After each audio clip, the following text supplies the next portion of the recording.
Hello, beautiful people. This is the Mendo Money Mindset Show.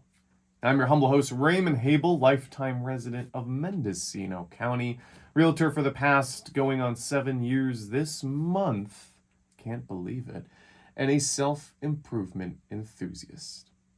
Hope you're doing well, and I am looking forward to sharing this show with you. It is now officially the month of June. Funny enough, weather update, we have 1 day of rain. As we've gotten this year, these sporadic rainstorms, 1 day. And then we go back up into the 90 degrees later this week.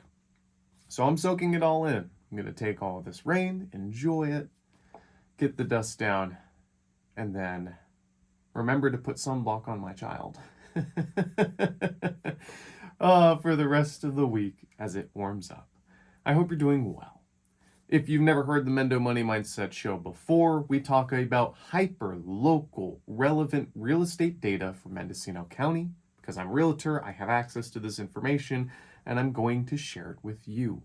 Because I firmly believe that our jobs in this career space, in this profession, is to help educate and give information to clients so they can make the most informed decisions possible. Also, we talk about personal finance. We talk about tactics, tips, tricks, and strategies to improve your life, because money is a tool. And the more you better use a tool, the better we can be at it. Today we're going to be talking about the mid-year financial checkup. We're going to be talking about things that I've spoken before on the show. Feel free to go back to past shows if you want to hear in depth. We'll kind of go high level today. But we're going to be doing a 6-month audit, looking at all of these things. And we don't need to wait on a yearly basis to recorrect the airplane. And then finally, we're going to talk about personal improvement. We're going to talk about tips, tricks, strategies, more mental frames to think about to better improve our lives. Because if you think the way I think, and if you feel the way I feel, then you know that no amount of money on this beautiful blue dot can make us happy. As it shows on the wall inside a South Carolina cafe, happiness is an inside job. So we're going to work on some of that. Specifically, it is Mental Health Awareness Month, so we're going to be talking about some of the things, oddly enough, that connect with finances. We're going to be sharing some of that information. Hope you're all doing amazing and well. I actually did not do last month's show. I've only done that a couple of times. I can't believe it, in the almost 16 months that we've been doing this show. Every single month. And it's usually because I get busy. And then I look up and it's already the 15th of the month. And I think, oh, darn it. And this data is it is a perishable piece of information to see this relevant data, because every single month we are providing new information. Real estate stats, trends, graphics, summaries, all of that stuff. Very hyperlocal, especially for our area. But without further ado, I am going to be pulling up the Mendocino County Real Estate Report. If you don't know, or if you've never heard this show, or if you've never spoken to me in person, this is a real estate report we give our clients every single month. It's for free. We started it during COVID. We received more than one outreach during COVID for people asking about their home equity. They were scared. Everybody was locked down. We didn't know what was happening. We didn't know what would happen to the real estate market. We actually thought it would completely fall and explode. So clients were reaching out worried about their home's value. So we said, no problem. How can we generate a report to answer everybody at once? Because we can't do 20 CMAs a day. And we came up with this report. Supposedly, people liked it so much that we extended it to Lake County. We have a Lake County report. And we also do Sonoma County now, because people from Sonoma County started reaching out and asking. And we've done it every single month for the past 5 years, just to show how useful this data is for our clients, for you guys, for you specifically, driving in the car, listening to this online, or at home. For you to know this information, whether you own a home or not, because the real estate market can be a predictor of the overall economy or a reflection of it, for you to be in the corner of the informed so we can be proactive about what we do, that's a powerful play. It's a powerful person to be when you can be that person. But enough of that. Let's go ahead and talk about our quote of the day.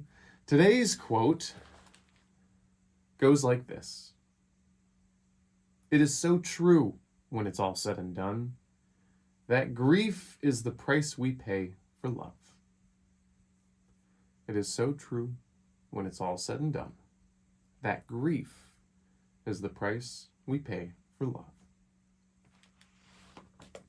Going into the real estate market update, if you want to see this report, as I've mentioned, it's completely free. It's my gift from me to you. Go ahead and email mendomoneymindset@gmail.com. Just let me know, hey, you like the May report. We're going through May's data, although call it June's report technically. We're going to be reviewing all of the stuff from May 2026. We'll be looking at 2 different comparisons.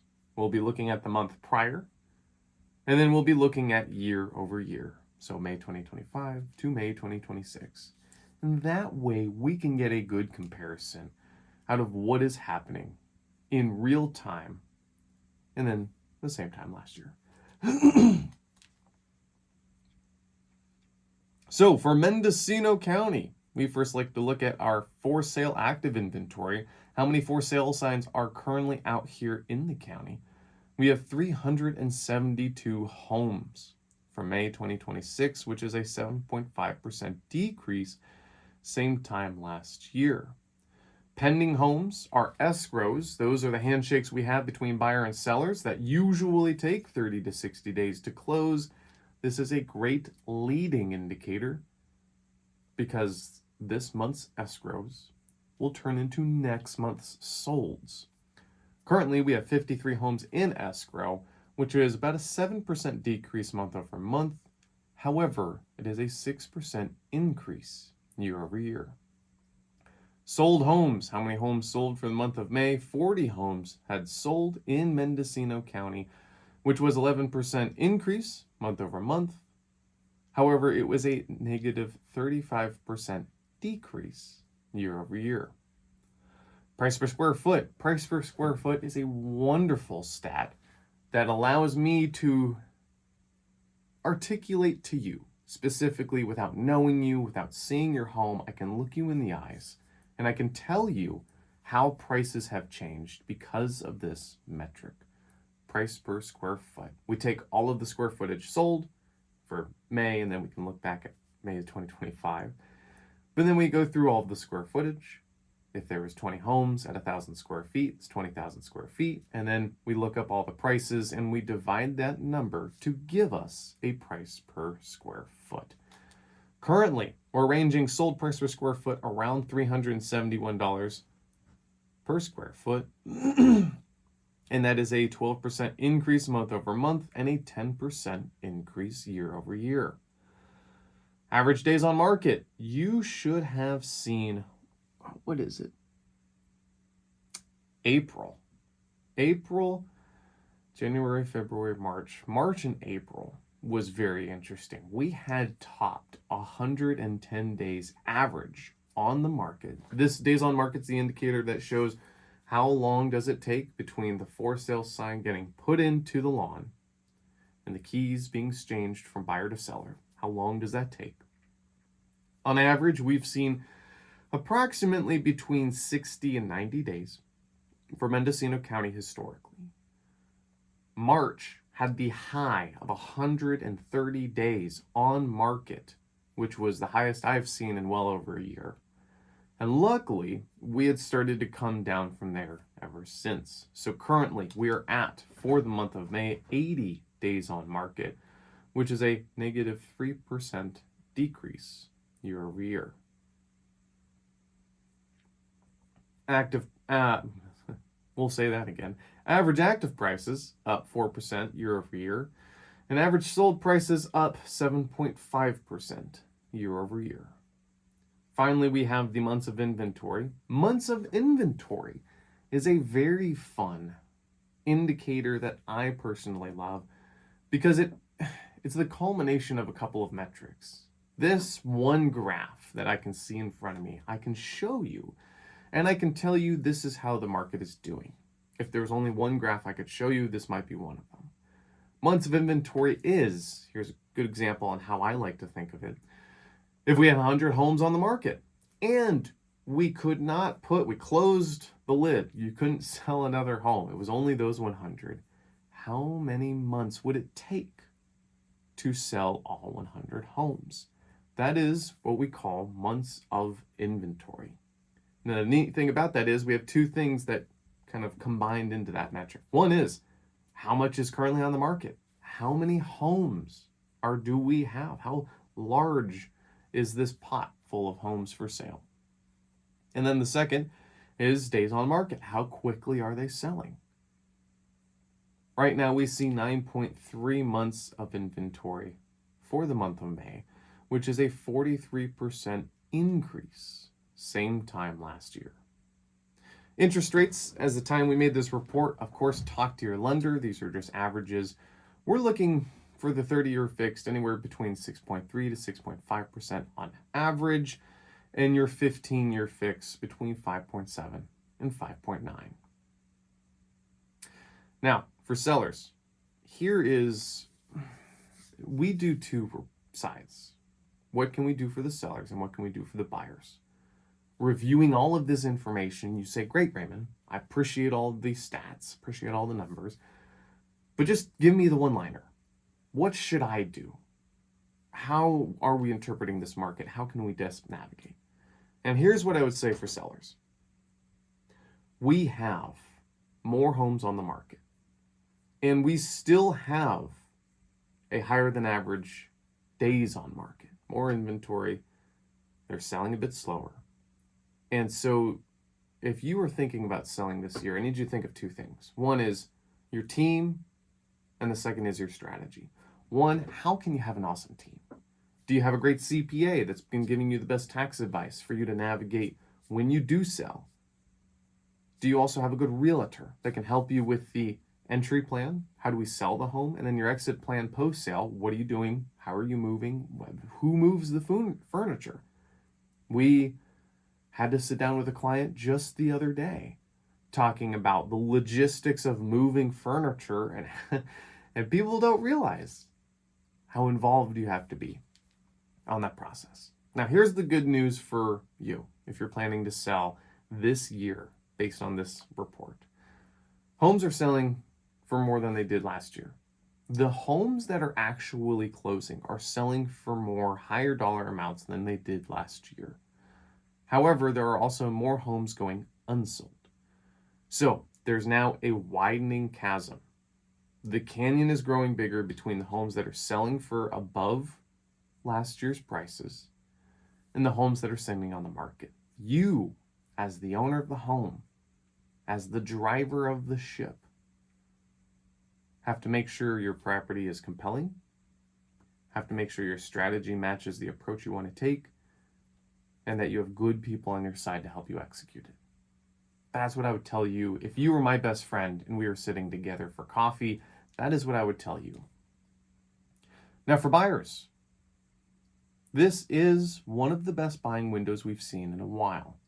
Inventory is up, which means you have options. You have choices, especially, as you may have heard from this show before, I am an avid fan of going back to those homes that have been on the market for longer than your average time. Some of these properties I've personally had helping clients for over a year. Funny enough, we actually have one in Hopland right now, and this poor seller. We have been working hard on this one, and this is not with the average situation. This was a 40-acre parcel, rural area. It was a post-cannabis, the whole thing with Mendocino County. And we were trying to sell. And unfortunately, we were competing with such a razor-thin margin because there was still so much owed on the property. Because of that, no matter my best marketing efforts, no matter how well we positioned the property, the price was the only thing really keeping us from selling. It took us a year. We're currently in escrow right now. It took us a year to go ahead and get an offer that was good enough to accept. So with those homes, if I was your buyer's agent and I was sitting down with you and we were chatting over a cup of coffee, I would suggest going to some of those that meet your criteria in the places you love, that have the makeup, the design, the areas, the subdivision, the acreage, anything you want. And let's just say they're slightly overpriced, but they've been on the market for a while. Go up to them. Ask your agent. Say, hey, let's have a conversation. Are they willing to even entertain this price? Because guess what? The worst thing they can say is no. Now, one thing on rates. We're seeing more hesitancy in the market with rates. Rates are pretty much staying the same, if not getting worse. We don't know. It depends on what the Fed decides to do. I am sitting down with buyers who are sitting on the sidelines.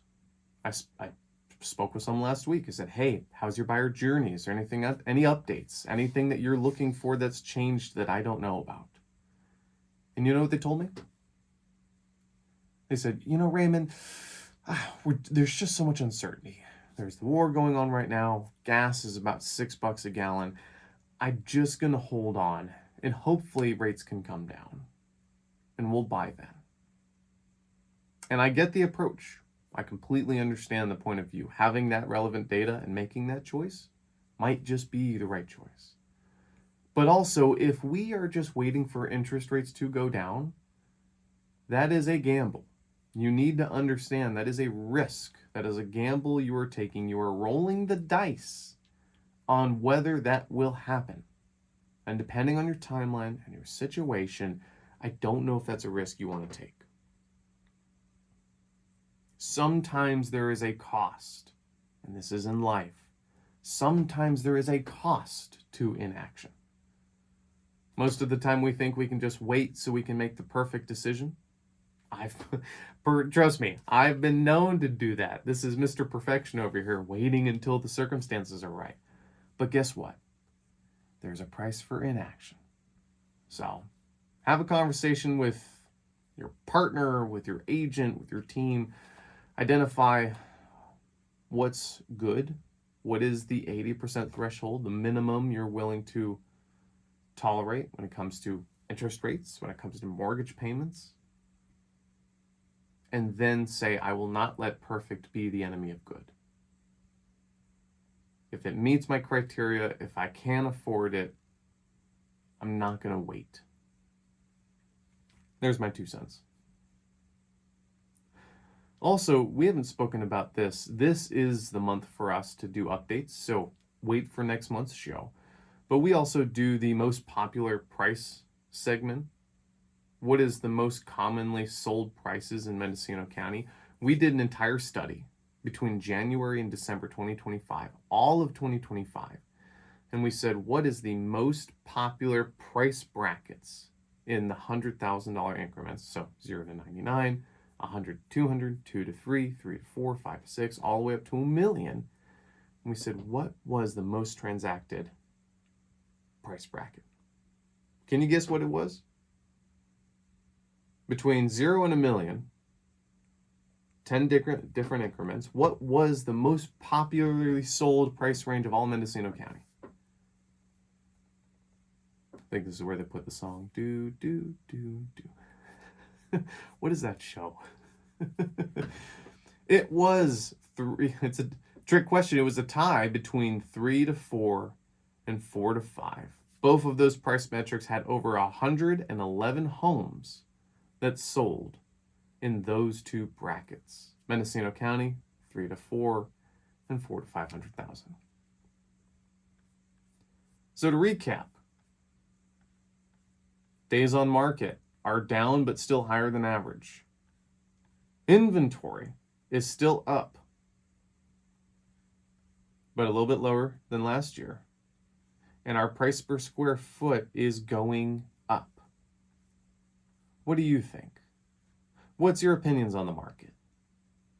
Do you think this is just a bad time to buy? And if so, why? If you're looking at selling but you're hesitant because you just don't know what's going to happen, what do you think that is? Email me any of your real estate questions. I'm more than happy to answer at mendomoneymindset@gmail.com. Can you tell? Can you tell I love real estate? I don't know. Maybe not.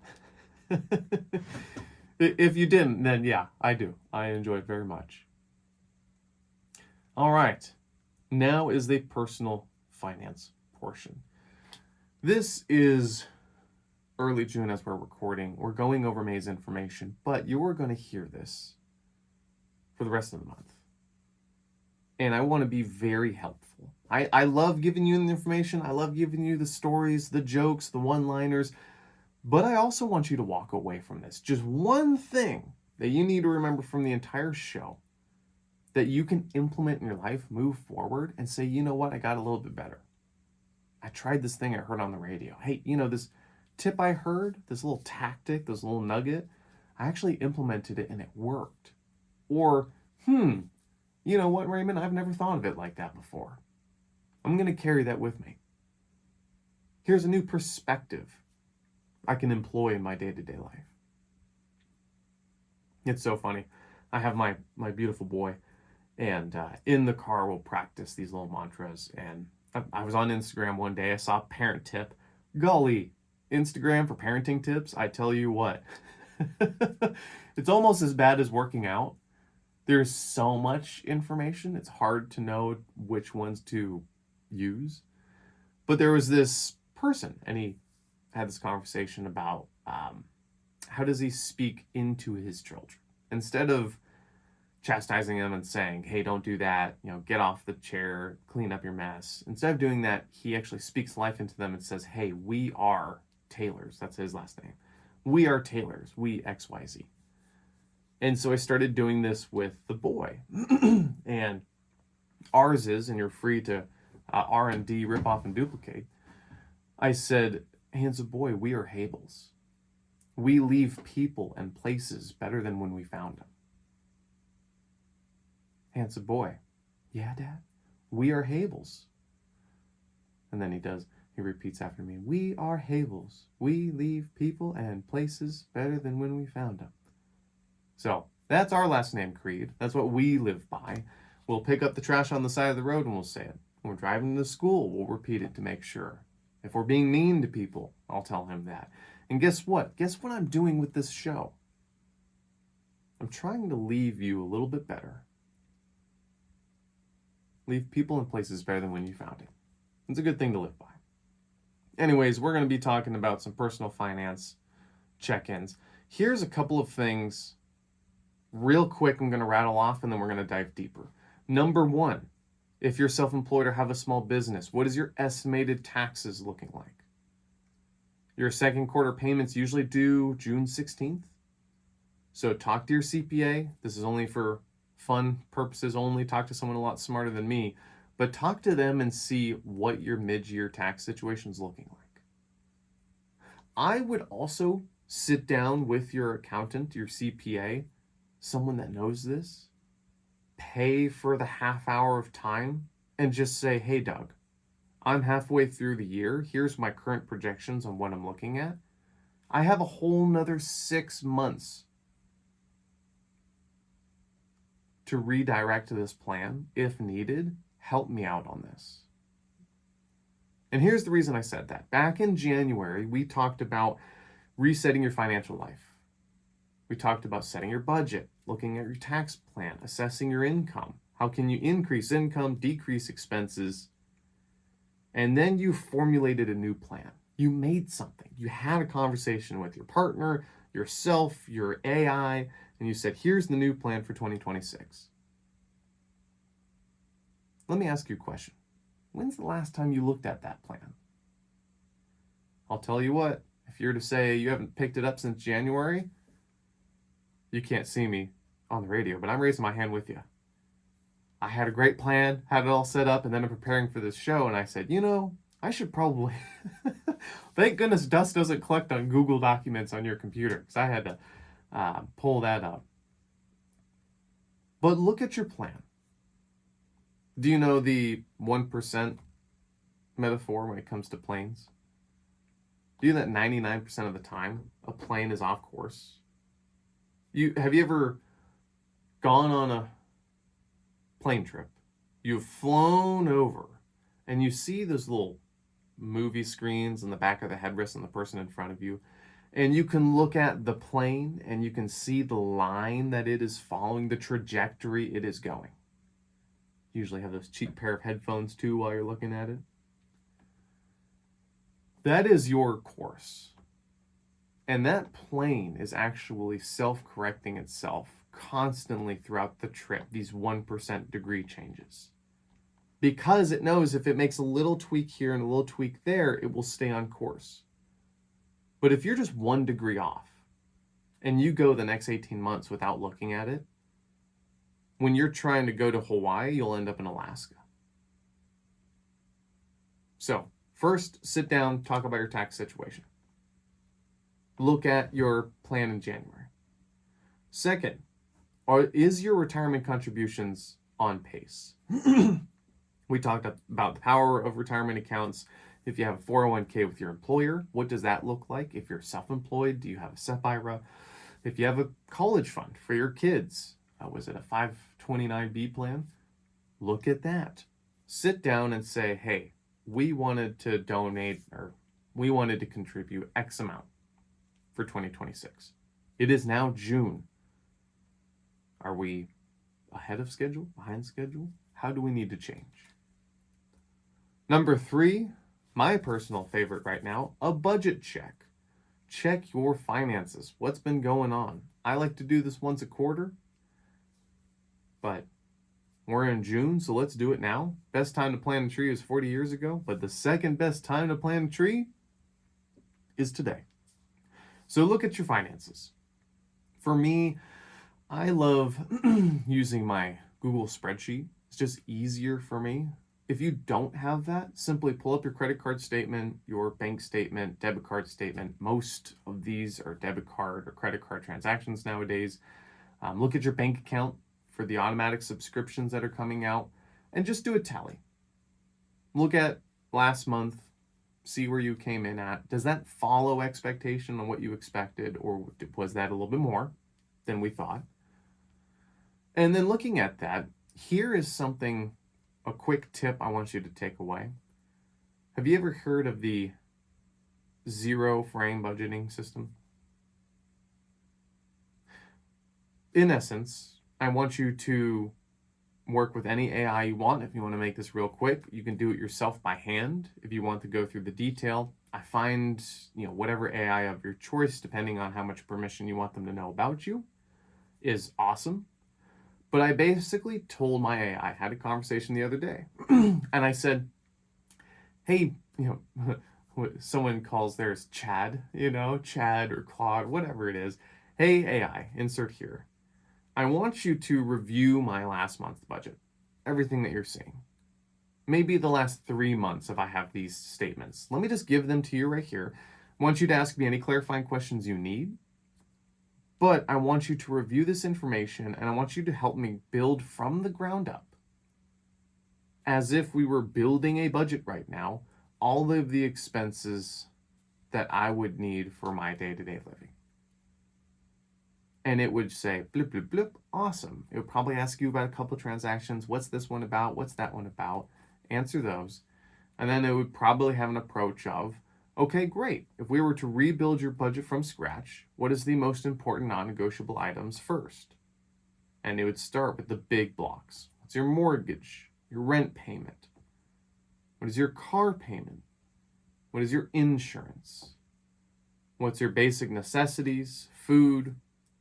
Transportation would probably be in that car category of gas.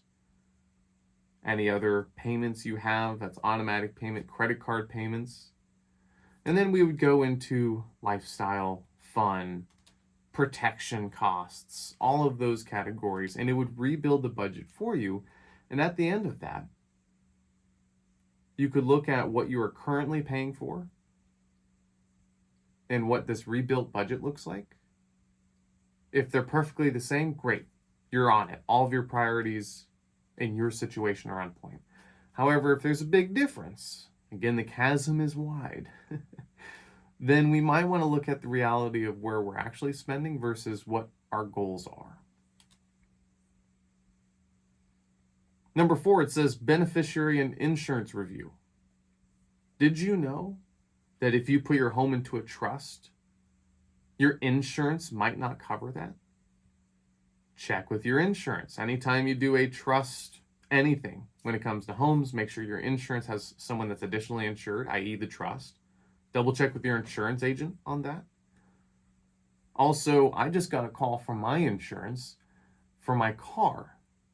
And they said, hey, just want to call you. This is a complimentary call. I love how it's a complimentary call. It's like, oh yeah, we're informing you that your insurance premium is going up, but we're giving you a complimentary call. Okay, great. Appreciate the free call. But in all seriousness, review your insurance, the beneficiaries. Have you gone through a major life event? Has there been a death? Has there been a divorce? Has there been a marriage? Has there been a new child? All of those now move the priorities possibly on your insurance, your beneficiaries, and the structure of that insurance. So it's June. Take a look at that. What between January and June happened that might need your attention when it comes to insurance? And number 5, this is more of a frame of thinking, but just think about your home equity position. Think about, especially if you bought prior to 2021, you might have some equity in your home. And I'm not telling you to go use it. I'm not telling you to go do a home equity line of credit. I'm not telling you to sell your home because you can make a couple of bucks. But think about the equity you have, the spread between what is owed and what the home is worth. And if there is a situation that might help you. I spoke with someone the other day. She texted me out of the blue. I've known this client for years. We were interested in selling at one point and then decided not to.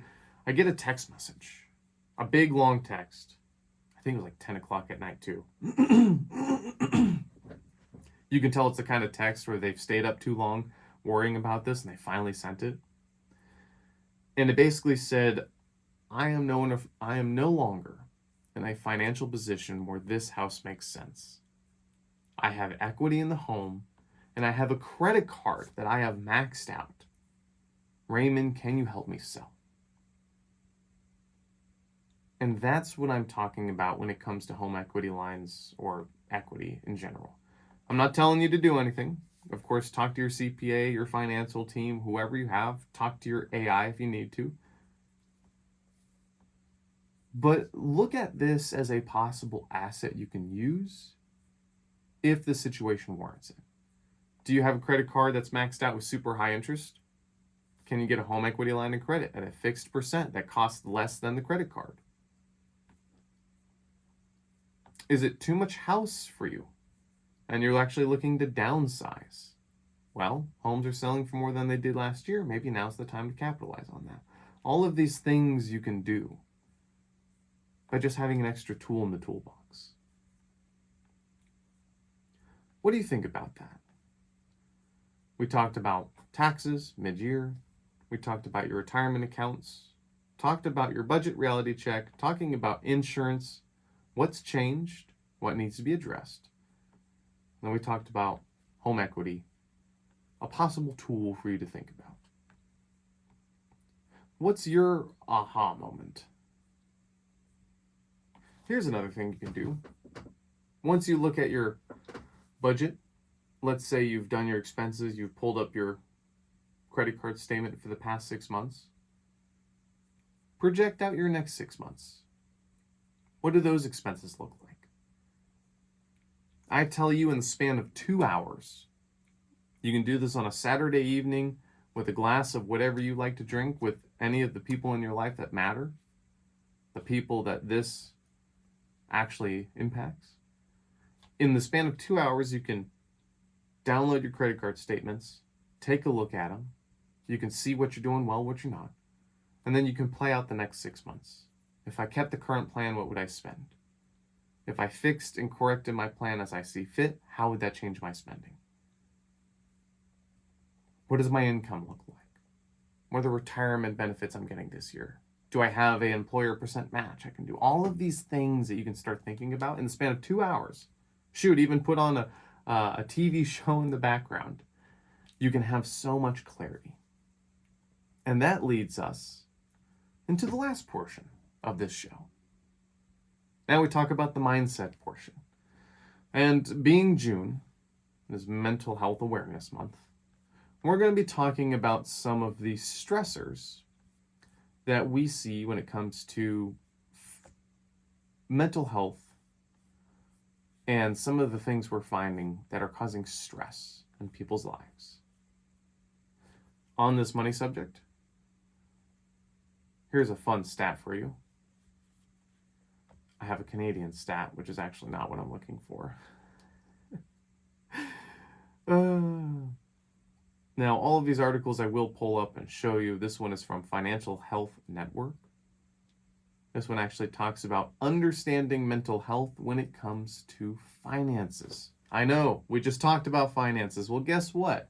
After you do that 2-hour session, some key findings are that you will be significantly reduced in stress because 43% of Americans state that having financial stress is an indicator of mental health challenges.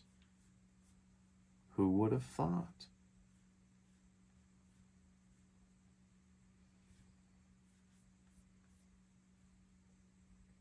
Let's see here. 74% of workers say that financial stress has impacted their mental health. This was Spring Health in 2026. Nearly half of Americans report more financial stress in 2026 compared to 2025. And then people under financial stress are 4 times more likely to experience sleeping problems, headaches, and things of tension. Here's 5 signs that financial stress is affecting you. So let's diagnose the car first. Let's see what's actually going on. Here's the 5 signs financial stress is actually weighing on your shoulders. Number 1, physical symptoms. Do you have sleeping problems? Do you have headaches? Do you have chronic tension? Number 2, avoidance. Are you not opening your bills? Are you ignoring bank statements? When I told you to pull up your credit card statement, did you cringe just a little bit?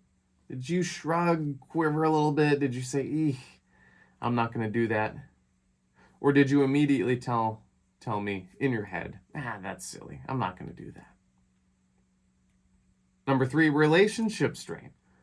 Is there money fights at home between loved ones? Is there money fights about control, security, scarcity? Not really dollars, but finances. Number 4, do you have a shame spiral? Are you feeling that being bad with money means that you're a bad person? That is a symptom. It's a symptom that you have these things going on. And number 5, do you have paralysis? No plan feels easier than a hard plan. So are you choosing to do nothing? Here's the thing with what I just talked about. We talked about all these financial strategies, right? They're easy to do. But as the famous life coach Jim Rohn said, they're also easy not to do. It's a terrible accent. These plans are easy to do, but they're also easy not to do. And if you have any level of financial stress in your life, one of the symptoms might be actually saying, hey, you know what, Raymond? No plan's better than a hard plan. I don't want to do that. Maybe there's the avoidance of not looking at it.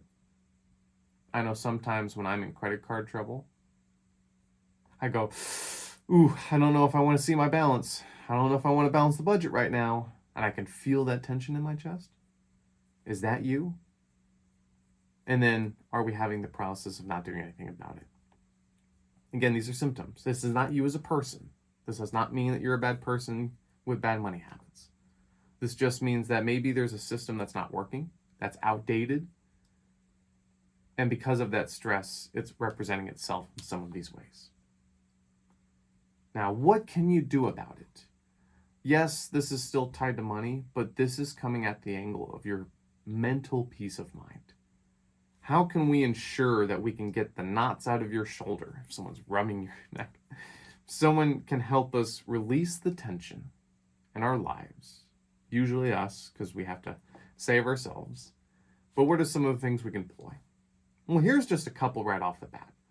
One is a 10 to 15 a minute money check every single week. I usually do this on Mondays. I just did it this morning.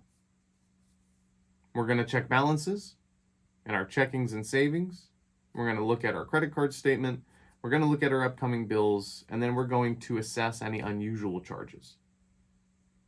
Just this alone is worth the mental benefit of just not stressing because we have clarity. It's 10 minutes. You wake up in the morning, you brush your teeth. As the coffee pot's brewing, look at your stuff, write it down real quick. You know where you're at. Another one to employ to help us on the mental side of things is making small automatic savings deposits. You could even do $25 a week. Doing $25 a week into an account, which is your financial buffer, your emergency fund, can help reduce stress because we know we are becoming a part of the solution, not a part of the problem.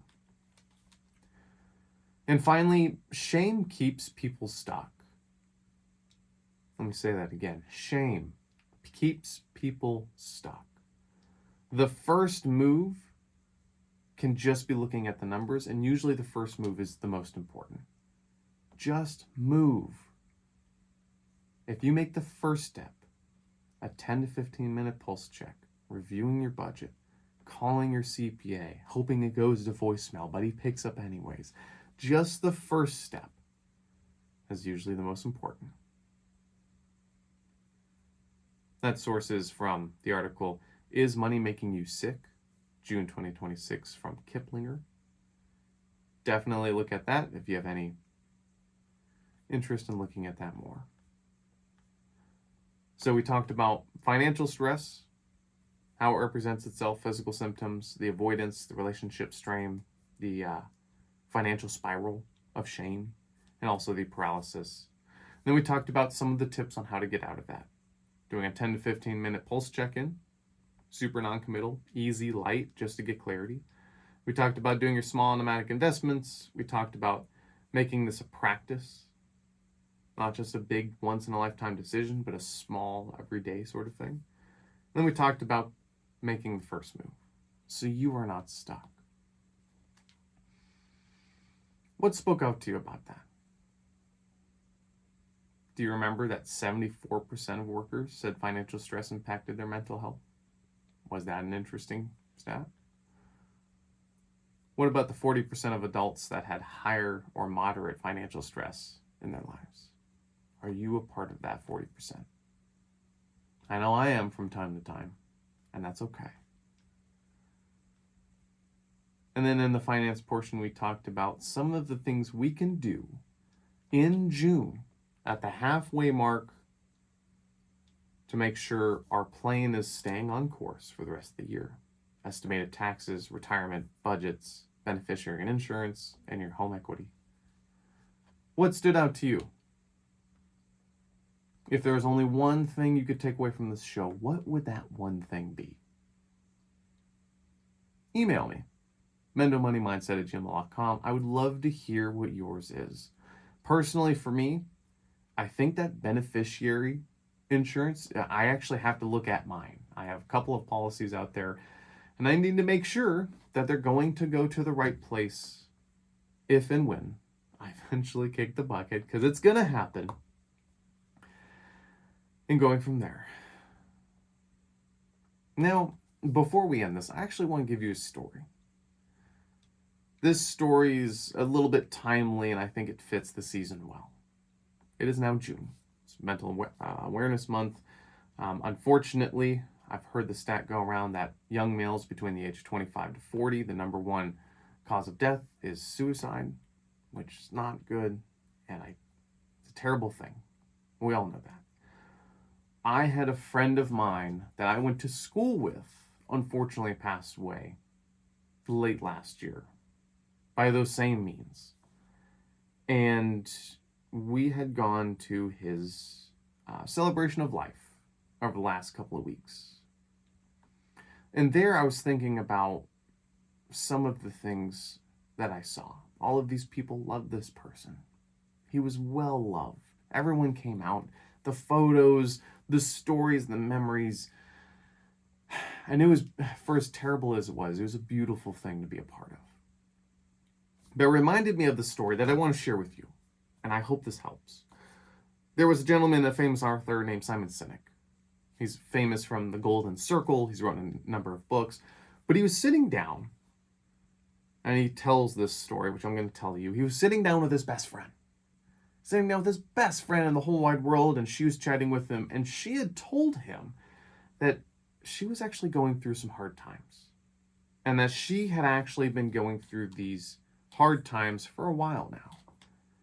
And confused and almost angry, he responds, "Why didn't you tell me?" He's like, "Why didn't you reach out?" And she said, "I did. I tried." Still in disbelief, he pulls out his phone, starts scrolling through, and he's reading these messages she sent. "Hey, how are you? What are you up to today? What's going on?" And he looks and he shares his phone with her and he says, "You mean these messages that look like every other message?" They continue to talk that evening, and she tells him about a study she read, which was someone only needs a sympathetic ear for 8 minutes on average to feel like they've been heard and seen. To get help in a difficult time, they only need 8 minutes of talking with a friend. And so by the end of the night, they agreed. They made a pact. They came to an understanding that any time they were in need, they would reach out to the other person and ask this one thing: "Do you have 8 minutes?" Anyone can stop washing dishes for 8 minutes. Anyone can put the kids into the other room for 8 minutes. Anyone, and I'm pointing at me, can get out of a meeting and talk for 8 minutes. I wish I would have spoken with my friend had he called me and he asked me for 8 minutes. And so I want to tell this to you. You can Google my name, Raymond Hebel. You'll see my phone number there. I would be honored. I would be blessed and honored if you ever needed to reach out to me and said, "Raymond, I just need 8 minutes." And if not me, then you. I hope go out from this conversation, and any time you see someone, you offer them to say, "Hey, if you ever need me, I have 8 minutes." The quote of the day, as we started, and which will end, is this: "It is so true, when all is said and done, that grief is the price we pay for love." I'll leave you with that. Thank you, beautiful people, for your attention. It was good talking to you. It was good sitting down with you. And until next time, be well.